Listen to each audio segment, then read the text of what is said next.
Several miners are feared dead after a mine they were working in collapsed in Shinyalu, Kakamega County. At least 20 miners were working in a shaft in Museno village when the walls of the mine suddenly caved in, trapping the workers inside. According to witnesses, the miners have been excavations when the structure collapsed, causing a dangerous situation for those inside. Shinyalu Sub-County Police Commander Daniela Mukumbo confirmed the incident and reported that rescue operations were immediately launched. Tulikuwa na watu 37, tuliweka chini, wakaenda asubuhi.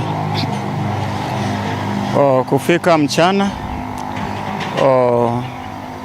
wasimamizi wa chini wakatoka, management wa chini wakatoka. Wakatuletea report, kuna watu wameumia chini.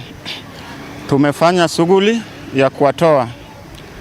Tukapata backup na wenzetu wenye wako karibu na Upendo wote, wakatupea nguvu hadi tumetoa hao wote. Sasa watu 31 walitoka wakiwa sawa, wameenda nyumbani.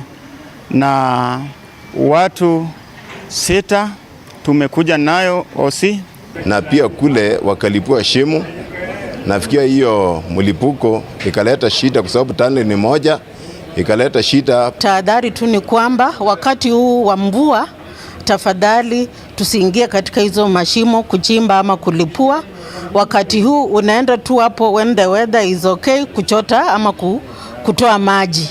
Saa hii sio saa ya kulipua na saa hii sio wakati wa kuchimba. This evening we received cases of injuries that were sustained in mining. So unfortunately one patient